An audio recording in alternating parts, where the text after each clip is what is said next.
Sunnahfollowers, protectors of the Sunnah. Sunnahfollowers, protectors of the Sunnah.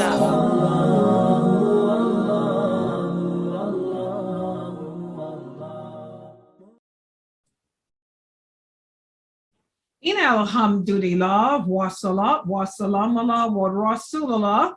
Welcome to another session of Sunnahfollowers Hadith class. And this is the Hadith class wherein we discuss hadiths from the chapter of Imam Bukhari's collection entitled The Heart Softeners. And these are hadiths that are designed to help soften your heart, fill your heart with remembrance of Allah. And with that said, let's put the hadith that's up for discussion on the screen for today. And this hadith is narrated by Abu Dhar. Abu Dhar. He tells us that one night he went out walking and he found the Prophet walking alone. So he thought, well, maybe he didn't want anyone to join him. So he began to walk in the shade out of the moonlight so the Prophet wouldn't see him, so as not to interrupt the Prophet, sallallahu alaihi wasallam. He said, but the Prophet happened to look behind and saw him and said, who's there? And I replied, it's Abu Dhar. And he said, oh, Abu Dhar, come here, come join me. So I joined him, and he said to me, Abu Dhar, the rich are in fact the poor, meaning that they will have little reward on the day of judgment.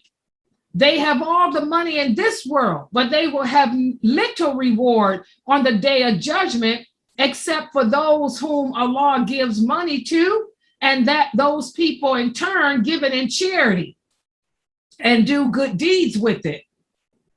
So we continued to walk a little longer, and then the Prophet said, come on, let's sit down right here. So they sat down in an open space near the rocks. And the Prophet said, sit next to me right here. In fact, stay here until I come back. So the Prophet got up and left and walked away. Then he came back, and he could hear the Prophet saying, even if he had committed theft, and even if he had committed illegal sexual intercourse, the Prophet was speaking to someone else. In other words, Abu Bakr could hear the person asking the Prophet that. And he said, I remained patient listening. And so I said, oh, Prophet of Allah, who are you speaking to? Because I didn't hear anyone responding to you. I didn't hear anyone approach you. The Prophet said, I was speaking to the angel Gabriel, who appeared to me and told me that he wanted to give the good news to me, to give to you guys, that whoever dies without having worshiped anything besides Allah will enter paradise. And I told Gabriel, even if the person was a robber, or even if the person committed adultery, and Gabriel told me, yes, even if he committed sins like that, as long as he never associated partners with Allah, he will eventually be forgiven and allowed into paradise. So this is a wonderful hadith that brings about a couple of good points to us as Muslims. First of all, we have to understand as Muslims that money is an amana, meaning money is a trust between you and Allah. If Allah has blessed you with money in this life, it's a trust. It's a test for you in this life. Allah has given you that money to see what you're going to do after you meet your living expenses and your family's expenses. Are you going to hoard your money, or are you going to take the money that you have earned, and show your gratitude to Allah by helping those in need? He's letting us know that on the day of judgment, the answer will be no, because most people who are given money in this world, they hoard it. They don't look at it for what it is, a trust between them and Allah. They don't help others. So a lot of people who are rich in this world will be poor in the hereafter, meaning that they'll end up in the hellfire. They will not receive the rewards of paradise. Instead, many of them will be punished in the hellfire because they did not fulfill the trust given to them by Allah with that money. That's the first thing we learn from this hadith. And we also learn from this hadith that anyone who believes in Allah and who follows the way of the Prophet Muhammad sallallahu alaihi wasallam, as long as your belief system was correct, and as long as you never, ever, ever associated partners with Allah, and as long as you did not die upon a sin of disbelief, you may do some time in hell, but Allah will eventually forgive you and let you out. No, and the Prophet asked Gabriel, what if the person was an adulterer? Even if the person was an adulterer, he may do some time in hell because of the sin he died upon, but eventually, if his belief system was correct, eventually Allah will allow him out due to his mercy. So those are the two things that we learn from this hadith. Unfortunately, that second part, a lot of Muslims today take for granted. There's a lot of Muslims out there who drink, who do drugs, who fornicate, who do all kind of horrible things. And they say, well, all I need is an ounce of faith and Allah will remove me. No, because that's disbelief.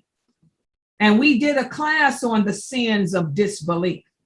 The key here is whatever the sin that you died of cannot be a sin of disbelief, because disbelief invalidates your belief system.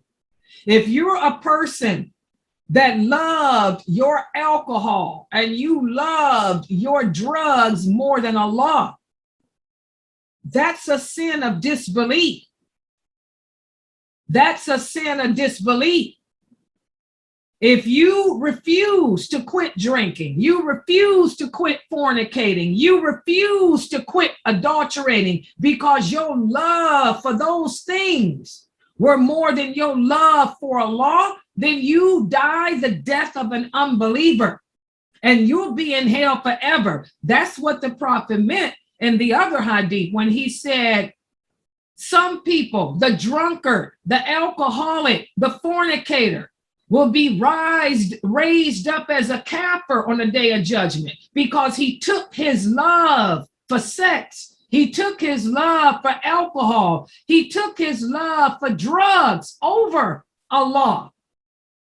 So don't take this hadith and play with it and say, okay, well, I'm going to continue to drink and I'm going to continue to fornicate. I'm going to continue to commit sins because, all you need is an ounce of faith. To make that statement proves that you don't have any faith. Because the person that believes in Allah will admit that he or she is wrong. And that person that believes in Allah has shame. They have shame for the sins they do. Arrogance is a sin of disbelief. An arrogant person is the one that will say, well, I love alcohol. I love my drugs. I'm going to keep doing what I want to do. And hey, all I got to say is I believe in Allah. That's arrogance. That's the arrogance that Shaitan had. That's disbelief. So don't get twisted with this hadith. Okay, anyone would like to share their comments before I close out on this hadith? Anyone?